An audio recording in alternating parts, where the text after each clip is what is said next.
Tylenol murders. Hardcore, true tan. In September 1982, a Tylenol scare began when a young girl died after ingesting an extra-strength Tylenol capsule that had been deliberately laced with potassium cyanide. Over the course of several days, 6 more people would die in the Chicago metropolitan area from using poisoned Tylenol. Shortly after these deaths, pharmaceutical company Johnson & Johnson, who owned the Tylenol brand, received a handwritten extortion letter demanding $1 million for an end to the poisonings. Within a week, the company pulled a total of 31 million bottles of capsules from retailers, in what would be one of the first major recalls in American history. Although an arrest was made in connection with the extortion letter, investigators had little evidence linking the suspect to the poisonings. Several more deaths followed in what were believed to be copycat crimes. The incident would lead to reforms in the packaging of over-the-counter drugs and to federal anti-tampering laws.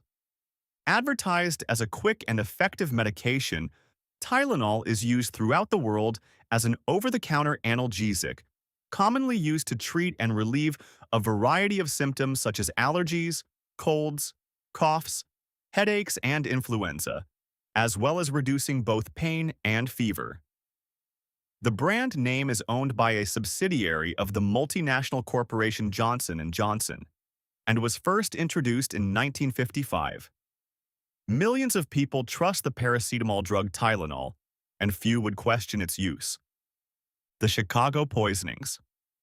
On September 29, 1982, 12-year-old Mary Kellerman of Elk Grove Village, Illinois, woke up at dawn and went into her parents' bedroom. She said she did not feel well and complained of having a sore throat and a runny nose. In an effort to alleviate her discomfort, her parents gave her one extra-strength Tylenol capsule. By 7 a.m. the next morning, young Mary was not in her bedroom, and her parents found her lying on the bathroom floor. She was immediately taken to the hospital where she was later pronounced dead. Doctors initially suspected that Mary died from a stroke, but evidence later pointed to a much more insidious diagnosis. But this was just the beginning. Later that same day, paramedics were called to the Arlington Heights home of 27-year-old postal worker Adam Janus. As they arrived, they found him lying on the floor, barely breathing. With his blood pressure dangerously low and his pupils fixed and dilated, he was rushed to the emergency room at Northwest Community Hospital. There, doctors attempted to resuscitate him, but it was too late. Adam Janus had died shortly after he was brought to the hospital, with his death believed to be the result of a massive heart attack. It was only later that doctors would learn that the cause of his death was anything but natural. With his grieving family distraught at his loss, they gathered at his home to mourn his sudden passing and discuss the funeral arrangements. Among those present were his 25-year-old brother Stanley, his 19-year-old bride Teresa. Both complained of having headaches, caused by the stress of losing a family member. When Stanley Janus searched his late brother's kitchen, he found on the counter a bottle of extra-strength Tylenol. He took one capsule from the bottle and gave a second to his wife. Shortly after taking the pain relief, both Stanley and his wife collapsed onto the floor, and the shocked family members immediately called an ambulance. Although paramedics rushed to the home of Adam Janus in an attempt to save the young couple, L2R, Mary Kellerman, Adam Janus, Stanley Janus, and Teresa Janus. Stanley Janus died later that day, and his wife 2 days later. Thomas Kim, a doctor at the Northwest Community Hospital, became suspicious following the deaths of the 3 family members. The untimely deaths of Adam, Stanley, and Teresa were initially believed to have been caused by poisonous gas. However, after consulting with John B. Sullivan at the Rocky Mountain Poison Center, it was determined that cyanide was the more likely origin. Blood samples were taken from the victims and sent to a lab to be tested for poison. While Kim and Sullivan awaited the blood sample results, 2 firefighters at another location of the Chicago suburbs were discussing the bizarre deaths of the 4 young people that had recently taken place in the neighboring area. Philip Capitelli, An Arlington Heights firefighter talked with his friend Richard Keyworth from the Elk Grove Firehouse about the case of Mary Kellerman and the fact that she had taken Tylenol before she died. Keyworth made the suggestion that all the deaths could have been related to acting on his friend's suggestion. Capitelli called the paramedics who had tended to the Janus family and asked if they too had taken Tylenol. Both men were surprised when they discovered that all three members of the Janus family had used the popular pain medication. Officers were sent to the Kellerman and Janus homes in order to secure the suspicious bottles as evidence.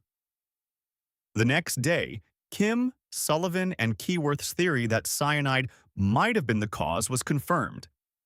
Bottles of Tylenol are tested for traces of cyanide.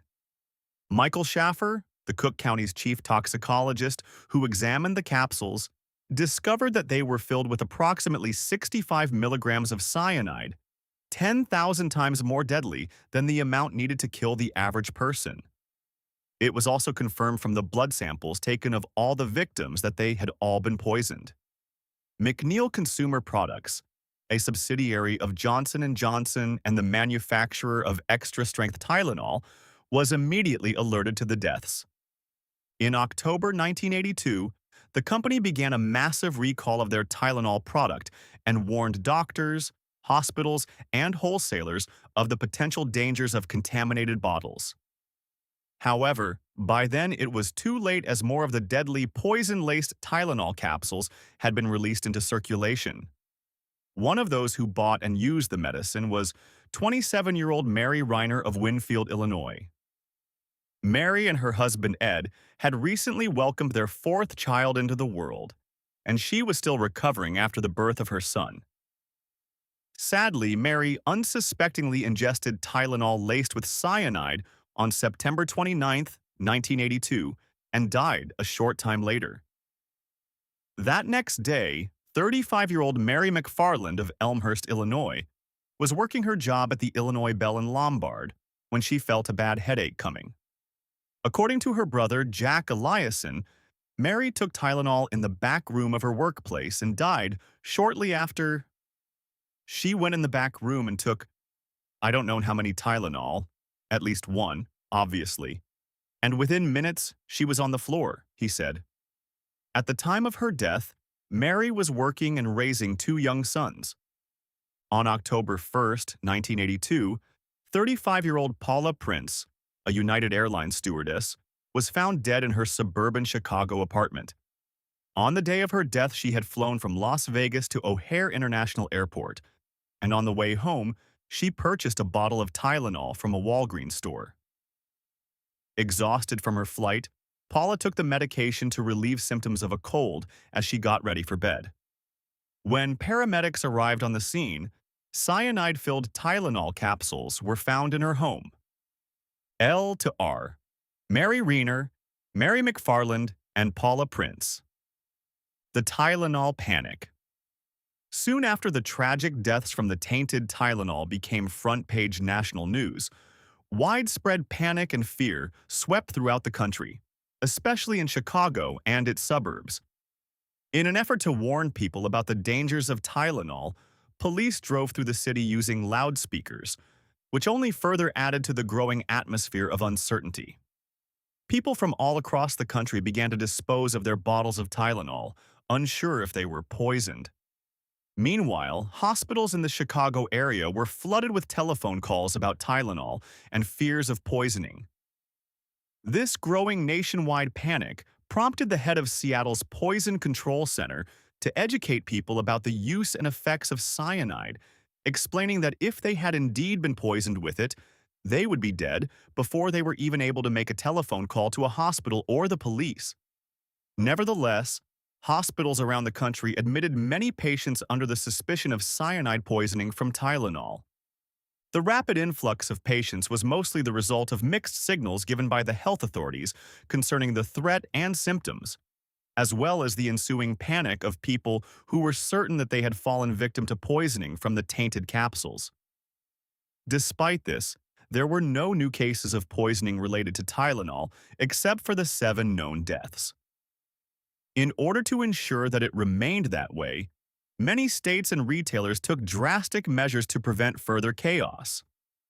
Some state health departments began banning all forms of Tylenol products, while many retailers completely removed Tylenol products from their shelves.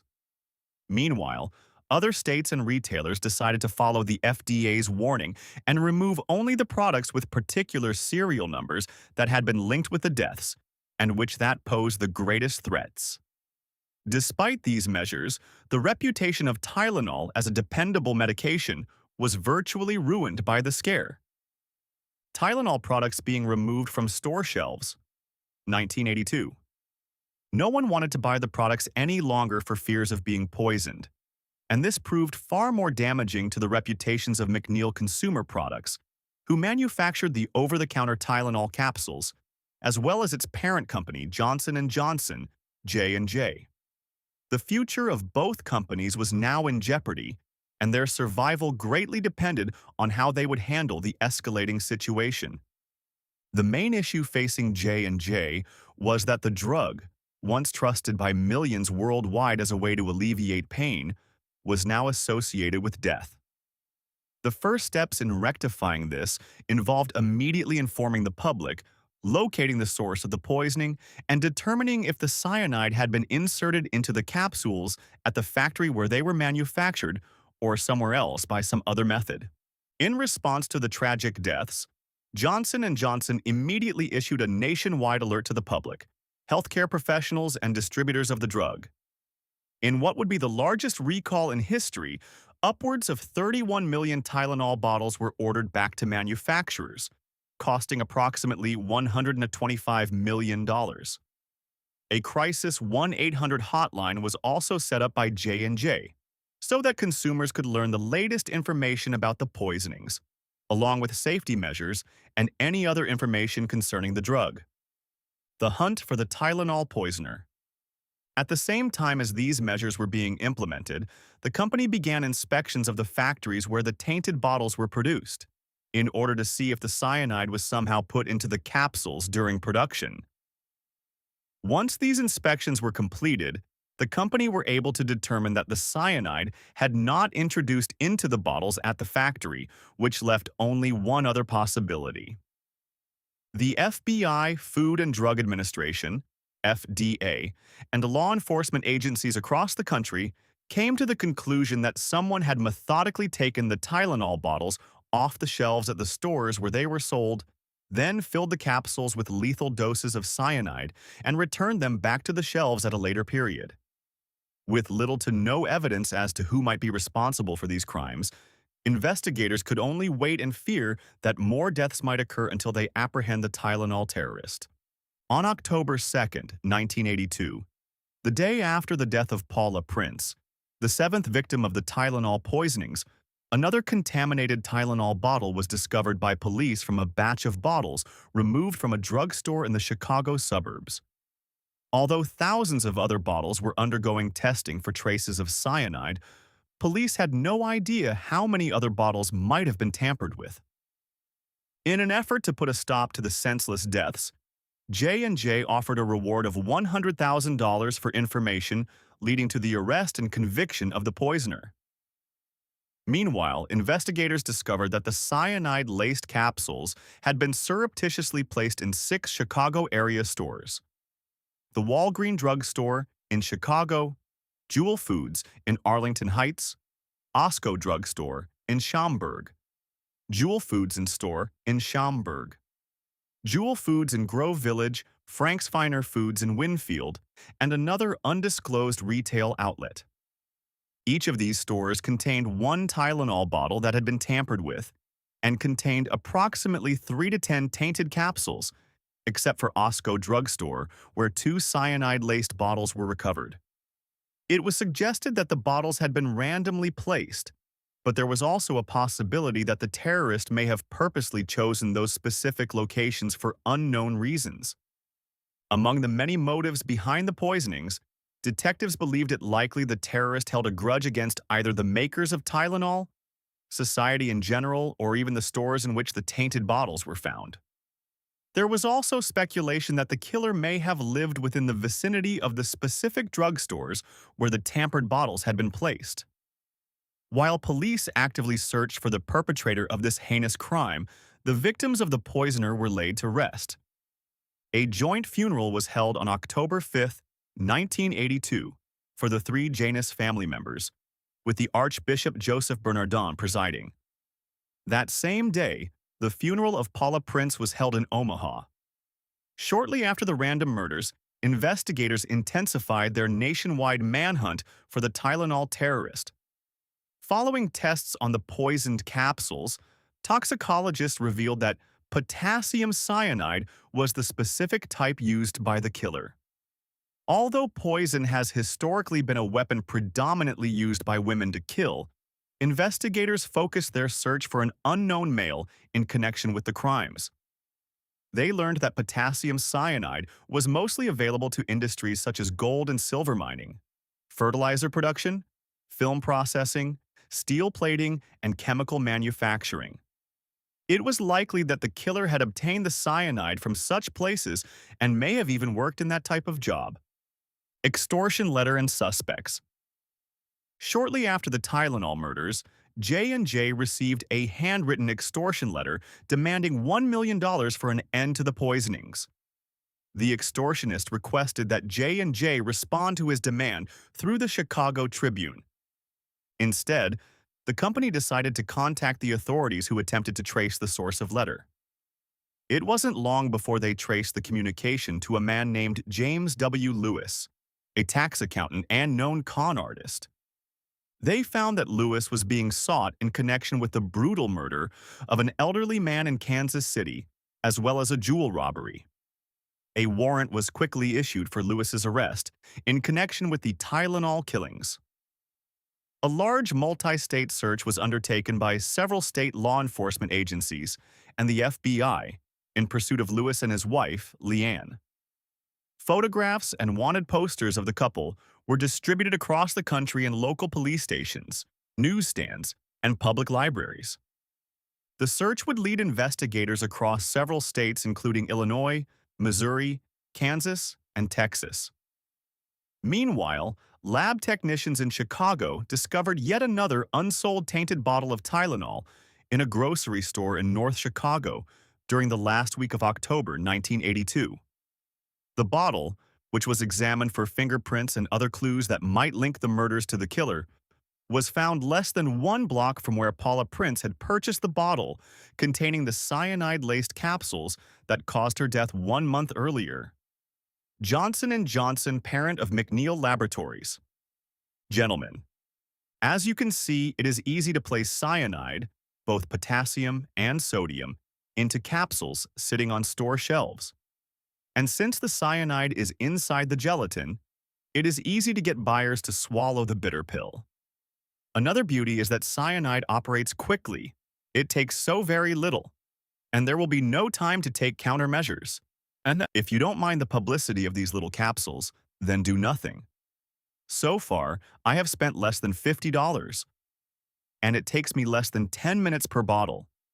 If you want to stop the killing, then wire $1 million to bank account number 84-4-9-597 at Continental Illinois Bank, Chicago, Illinois. The extortion letter sent by James Lewis. That same week, a letter was sent to the Chicago Tribune by a man named Robert Richardson, who stated that he and his wife did not take part in the Tylenol murders and that they were unarmed. Detectives learned that Robert Richardson was one of the many aliases used by James W. Lewis after his arrest for the murder of his elderly boss in Kansas City several years earlier. Investigators revealed that week that the letter had been sent from New York City. Less than a month following the murders, police took into custody their first suspect. The unnamed person of interest was described as a 48-year-old amateur chemist and dockhand who worked at a warehouse that supplied Tylenol to 2 of the stores where the tainted bottles were sold. With James W. Lewis still on the lam, this latest lead became the FBI and local law enforcement agencies' primary suspect. The police claimed that during questioning, he admitted to having worked on a project that involved the use of cyanide. After a search of his apartment, investigators found various weapons, two one-way tickets to Thailand, and rather alarmingly, a suspicious book that described how to kill people by stuffing poison into capsules. Police charged the dockhand with illegal possession of firearms. However, they lacked hard evidence connecting him with the Tylenol murders. He was remanded in custody and eventually released on a $6,000 bond. Although the dockhand was not cleared of involvement, investigators refocused their attention on Lewis. A news conference was held by representatives of J&J on November 11, 1982, in which they stated their intention to reintroduce the Tylenol products that were temporarily pulled off the market. However, this time the bottles would be wrapped in new safety packaging in an effort to restore consumer confidence, which involved triple-seal tamper-resistant packaging. The company had spent exorbitant amount to advertise this new packaging, and in an attempt to boost sales, offered consumers a $2.50 coupon towards the purchase of any Tylenol product. It took less than 2 months before consumer confidence was restored in J&J products.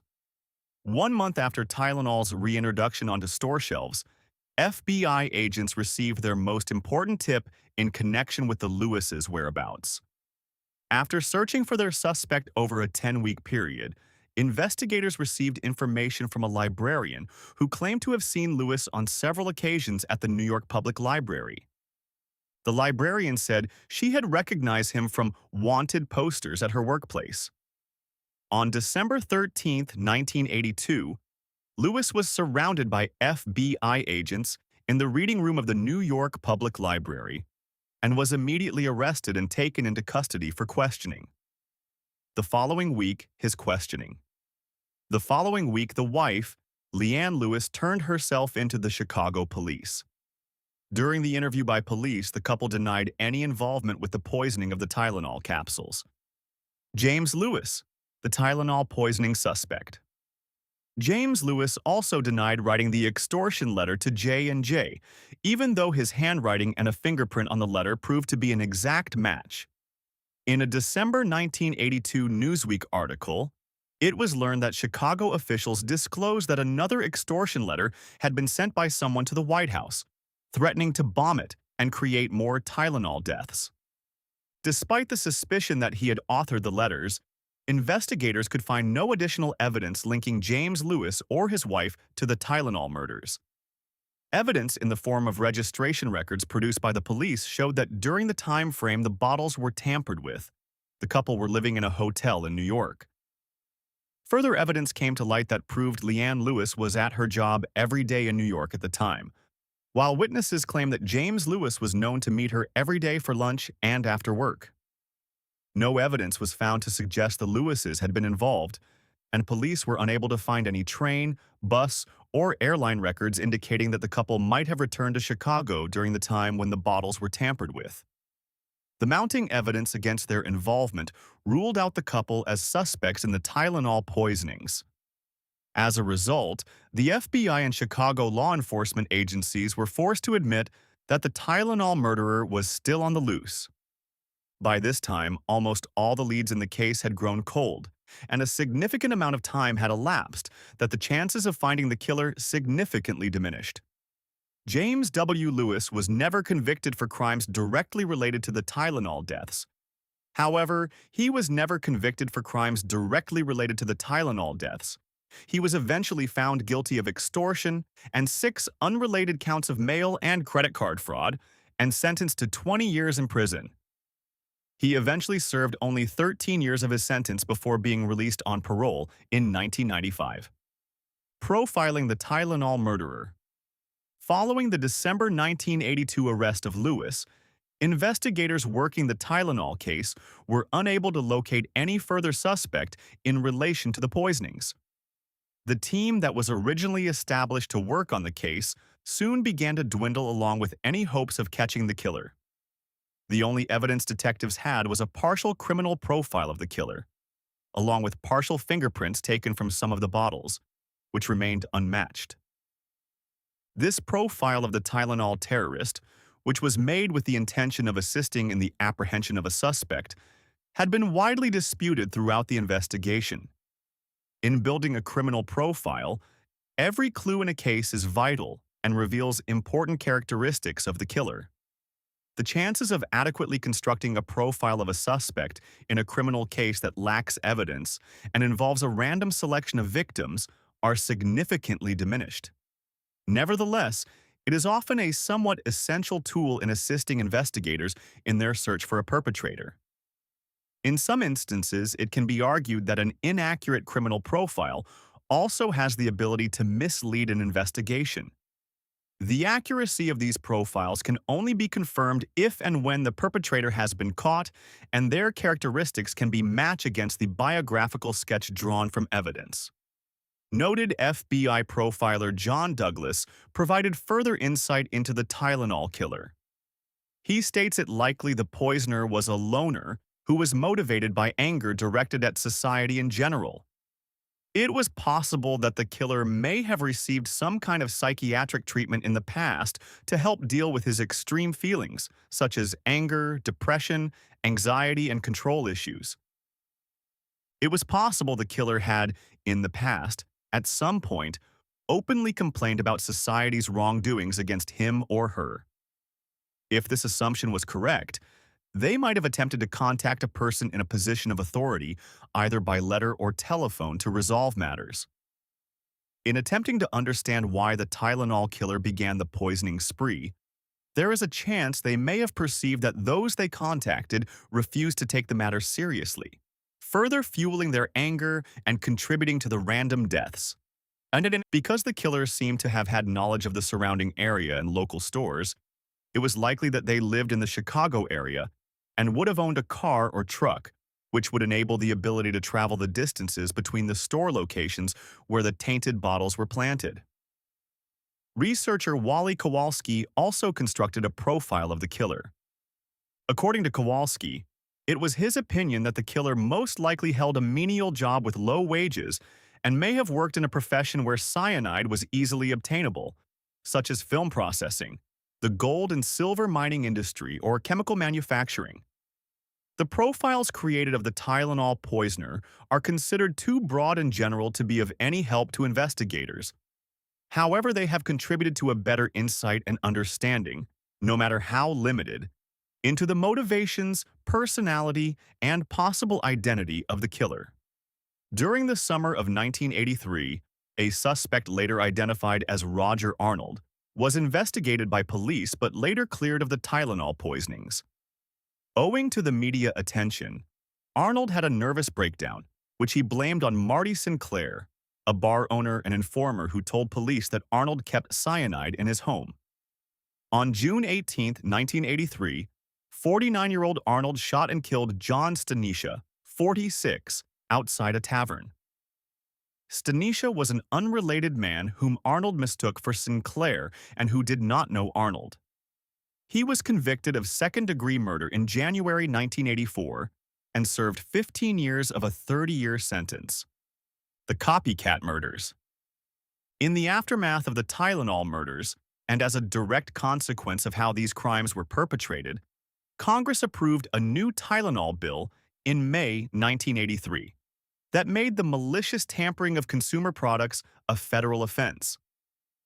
7 years later, the FDA set national requirements for all over-the-counter products to be tamper-resistant.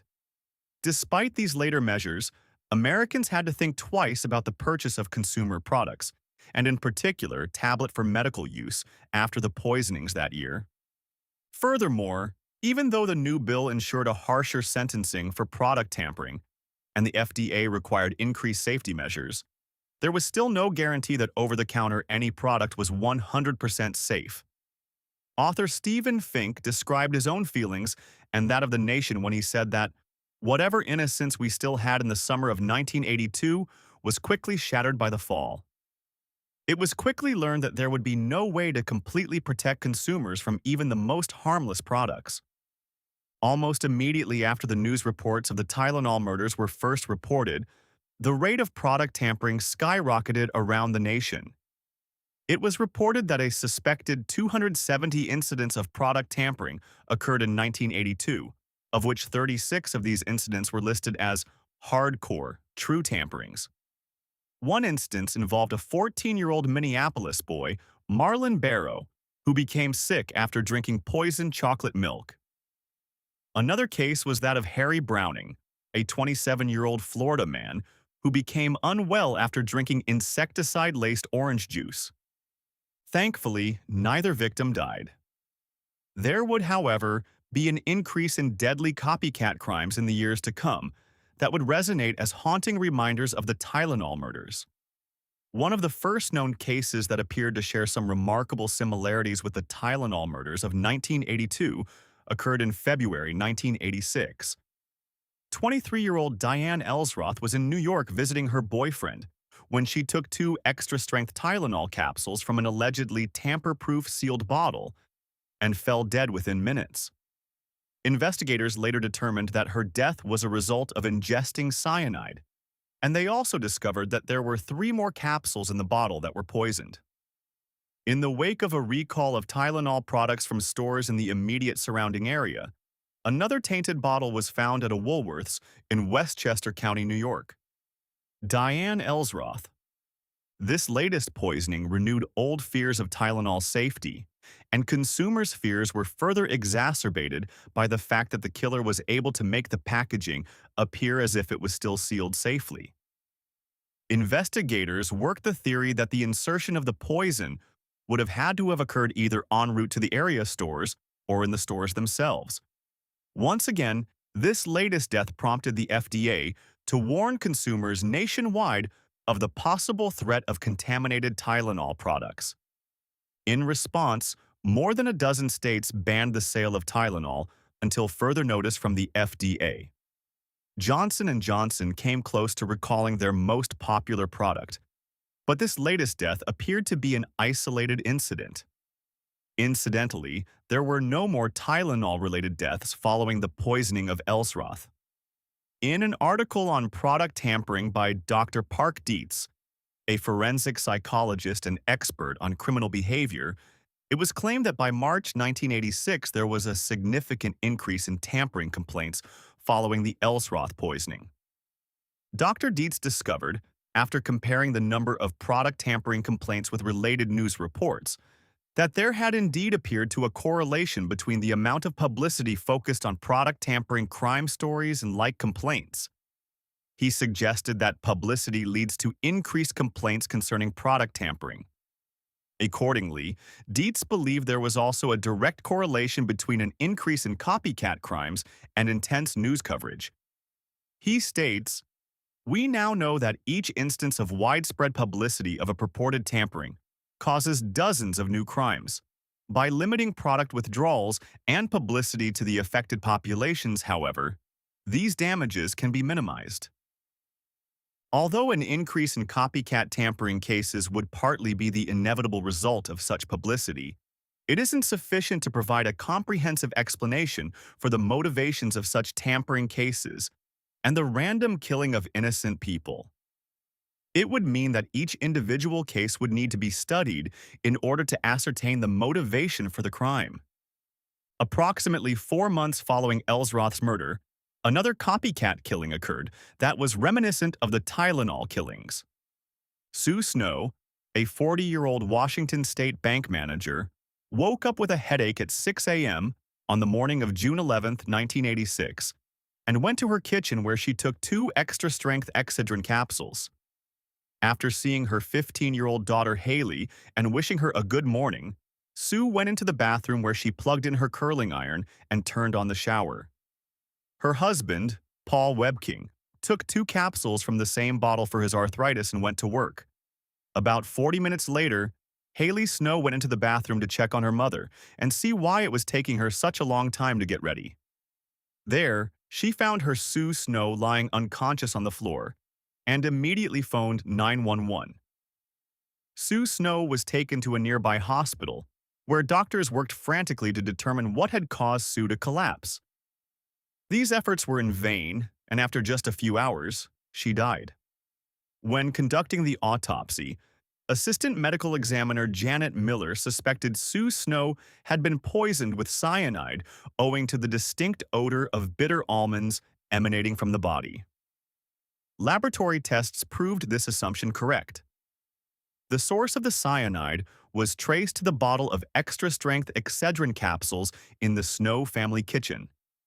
In response to this latest death, Bristol-Myers, the manufacturer of the drug, nationally recalled the product hoping to avert any more deaths. Just one day following the highly publicized and large-scale recall, the police received a telephone call on June 17, 1986, from a widow who feared her husband could have been the victim of poisoning less than 2 weeks earlier. The woman, Stella Nickel, told investigators working the Tylenol case that her husband Bruce suddenly died on June 6, 1986, shortly after taking 4 extra-strength Excedrin capsules. The death of Bruce Nickel was initially determined to have been due to complications from emphysema. However, after laboratory tests of his blood conducted on June 19, 1986, it soon became apparent that his death was caused by the ingestion of cyanide. That same day, investigators recovered 2 Excedrin bottles tainted with cyanide from the Nichols home. Soon, Washington state was gripped with fear that swept through as a result of the 2 cyanide-laced Excedrin deaths, much like with Chicago's Tylenol murders. In an effort to find this latest poisoner and prevent further deaths, Washington law enforcement agencies were joined by the FBI. Investigators determined that the Excedrin bottles had most likely been taken from local area stores, filled with cyanide, and then returned to the shelves where it was unknowingly picked up and bought by the victims. Over the course of the next few months, 2 more bottles of Excedrin extra-strength capsules that had been recalled from stores in Auburn and Kent, Washington, were also found to contain cyanide. The 5 tainted bottles were taken to the FBI crime lab in Washington, D.C., and there examined by Roger Martz, who looked for fingerprints and any other evidence that might link the victims to their killer. During his investigation of the bottles, Martz made an unusual discovery. The case of Stella Nickel. It was reported by the media that Roger Martz found that each of the tainted capsules contained minute specks of a green crystal-like substance, that he was able to link their tiny green crystals with algicides used in aquariums and fish ponds. Furthermore, he was able to pinpoint the exact brand of algicide found in all the capsules, which was known commercially as Algae Destroyer. Investigators theorized that the killer could have used a container that once held the Algae Destroyer to mix the cyanide before it was eventually introduced into the capsules. This connection made by Martz proved to be one of the most critical pieces of evidence in the ongoing investigation. Detectives made a further shocking discovery when they learned that Stella Nickel not only owned a fish tank, but had also bought Algae Destroyer from a pet store prior to the murders of Sue Snow and her own husband. Investigators also learned that Stella had taken out 3 life insurance policies on her husband in the year prior to his death, worth a total of $71,000. Stella Nichols, who was accused of poisoning her husband. She also stood to gain even more money if she could prove his death was accidental, and confronted her doctor on several occasions when he listed her husband's death as natural. On the basis of these suspicions, Stella Nickel became the primary suspect in the cyanide-laced Excedrin deaths. After her failure to pass a lie detector test in November 1986, and crucial information provided to police by Cindy Hamilton, Stella's daughter from a previous marriage, that she often talked about killing her husband, the FBI decided to charge her with the murder of Bruce Nickel in early 1987. Investigators believed that Stella had murdered her husband and attempted to make his death look like the work of a serial poisoner, thus escaping any responsibility for the crime. On December 9, 1987, Stella was charged with the deaths of Sue Snow and Bruce Nickel, and her trial began 4 months later. On May 9, 1988, a jury found Stella Nickel guilty of murder. and she was sentenced by the judge to 90 years in prison with eligibility for parole in 2018. Stella Nickel was the first person to be tried and convicted for committing murder using product tampering. Sadly, she would by no means be the last. The case of Joseph Mealing. Another copycat murder that bore remarkable similarities to the Tylenol and Excedrin poisonings occurred in 1991. 29-year-old Jennifer Mealing fell unconscious on February 2, 1991, after being urged by her husband to take a Sudafed capsule to stop her snoring. At the hospital, 31-year-old Joseph Mealing asked the emergency room doctors if they had considered the possibility that his wife had been poisoned by cyanide. Jennifer was in a coma for 2 days, but later made a full recovery. Soon afterwards, she filed for divorce, but later reconciled with her husband several months later.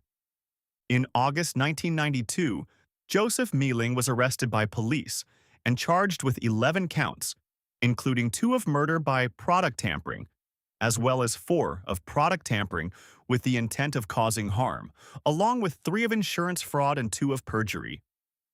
Investigators believe the Mealing attempted to murder his wife by lacing the Sudafed capsules with cyanide so he could collect her $700,000 life insurance policy. That same month in February 1991, 2 more people died as a result of Mealing's tampering. As with the Excedrin poisonings, Mealing filled other packages of Sudafed with cyanide and placed the drugs back on the shelves in stores to make it appear as if there was a serial poisoner on the rampage. The 2 victims, 40-year-old Kathleen Daneker of Tacoma and 44-year-old Stanley McWhorter of Lacey, near Olympia. The deaths prompted the manufacturer of Sudafed, the Burroughs Wellcome Company, to recall the capsule form of the product nationwide. The deaths were a direct result of product tampering by Mealing, who attempted to murder his wife with the cyanide-laced capsules. In early 1993, Mealing went on trial and was found guilty by a federal district court jury of all 11 charges. During his 5-week trial, prosecutors had relied on largely circumstantial evidence. There were no fingerprints on the Sudafed packages and no trace of cyanide in the Mealing's apartment. But the prosecution raised doubts about Mealing's motives and his character.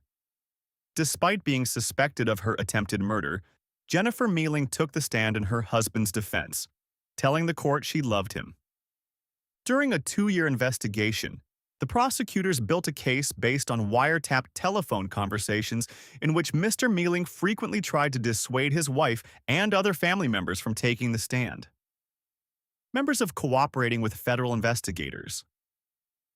In one recorded conversation, Mealing urged his wife not to meet with investigators and was overheard telling her, "You're sleeping with the enemy." One of the most incriminating pieces of evidence was the bogus name Mealing wrote on a poison register when he bought the cyanide. Handwriting experts linked the signature to Joseph Mealing's handwriting.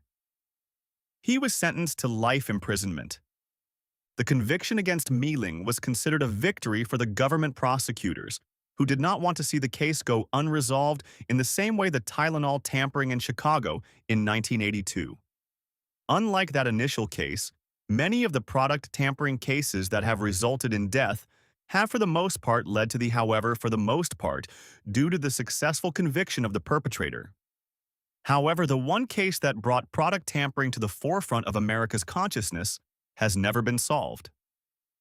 The motive behind the poisonings committed by the Tylenol terrorist had never been explained, and to date, the $1,000 reward offered by Johnson & Johnson remains unclaimed, because no one person has been found guilty of the horrific crime that cut short the lives of 7 individuals: Mary Kellerman, Adam Janus, Stanley Janus, Teresa Janus, Mary Reiner, Paula Prince, and Mary McFarland. Although there is scant evidence and many of the most promising leads have dwindled over time, hope still remains that the perpetrator of the Tylenol murders will one day be brought to justice.